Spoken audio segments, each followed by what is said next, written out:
Allohni eslatgan do'st eng yaxshi do'st dedi payg'ambar alayhissalom. Xotin o'rtasini buzgan inson shayton bo'ladi. Shayton. Chunki iblis alayhi la'na hadisda keladi. Payg'ambar alayhissalom hadislarida keladi. Iblis bu shaytonning kattasini aytadi iblis deb. Suvning ustiga o'zining taxtini o'rnatib, keyin o'zini askarlarini qo'yib yuborar ekan.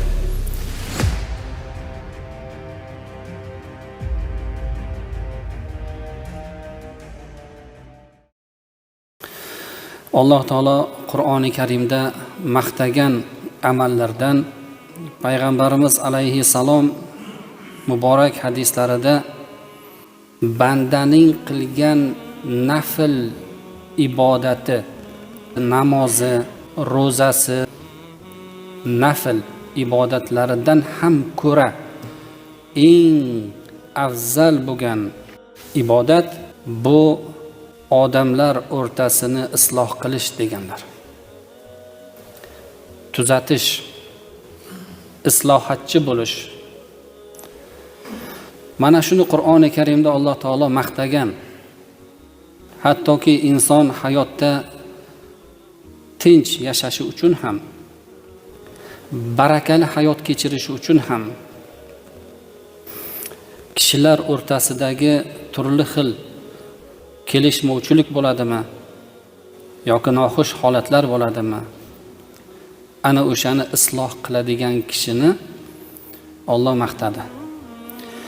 Va jamiyatda shunaqangi insonlar ko'paysa, shu jamiyat yanada barakali hayot kechirishligini aytgan. Ana shuni Alloh taolo Qur'oni Karimda shunday aytadiki, zikr qiladiki,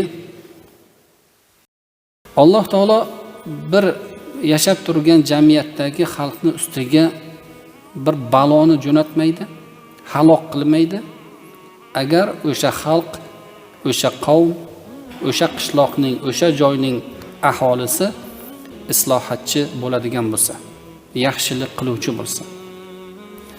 Ana o'sha joyga hech qachon Alloh taolo bir baloni jo'natmaydi. O'sha joyda yashab turgan xalqni hayotini izdan chiqarmaydi. Alloh subhanahu va taolo Qur'oni Karimda bizni chaqirgan nasihati ham shu. Aytadi, Anfal surasida keladi. Astagfirullah. Fattaqulloha va aslihu zata baynikum dedi. Ey mu'minlar, sizlar avvalo Allohdan taqvo qilinglar dedi. Alloh taoloning nasihatini, ulkan nasihati, juda ko'p nasihatlari bor. Eng ulkani, eng avvalda turadigani bu Xudodan qo'rqinglar degan. Juda ko'p keladi Qur'oni Karimda. Xudodan qo'rqinglar, bu nasihat bu. Nasihatning ham ulkani. Kishi ikkinchi bir kishiga qiladigan nasihat ham xuddi shundan boshlanishi kerak aslida.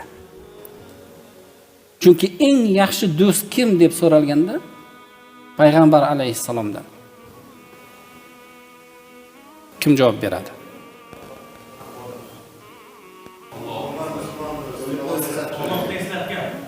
Allohni eslatgan. Rahmat, baraka toping. Allohni eslatgan do'st eng yaxshi do'st dedi payg'ambar alayhissalom. Demak, Allohni eslatyaptimi? Biz esimizdan chiqadi. Ba'zida jahl kelsa, aql ketadi. Nimadir gunohni qilishimizga sabab bo'ladigan narsa ham bizdagi jahl. Jahl keladi, keyin boshlanadi.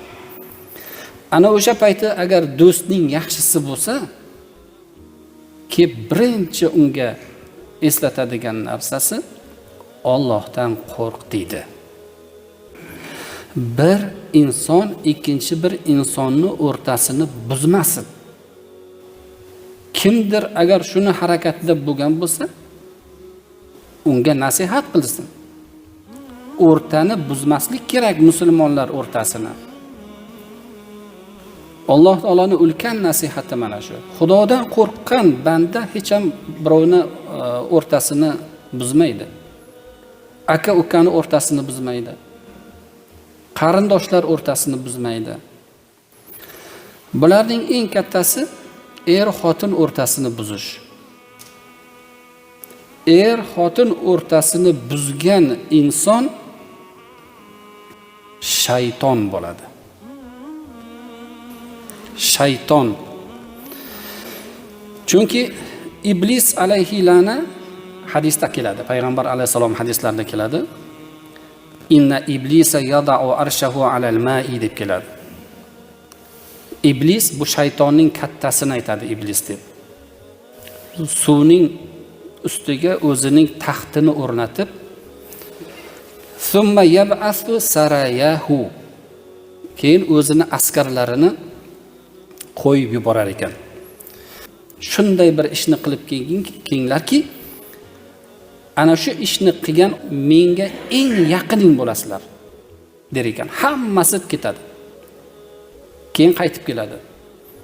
Unisi buni qildim, bunisi buni qildim deb aytadi. Hammasiga ma sana'ta shay'an. Hammasiga shu gap javob bo'ladi. Hech narsa qilmabsan dedi. Shularning ichida bittasi kelib aytadiki, ma taraktuhu hatta farraqtu baynahu va bayna ahlihi dedi. Men bir kishiga shunday yopishib oldimki, u erkak xotiniga taloq qilmaguncha uni qo'ymadim. Ni'ma anta der ekan. Ni'ma anta. Qanday ham yaxshisan der ekan. Yuqoridagilar nimalar qilib keldi? Hammasiga ma sana'ta shay'an. Ma sana'ta hammasiga sen hech narsa qilmabsan deb javob berdi. Birgina mana shu er-xotin o'rtasidagi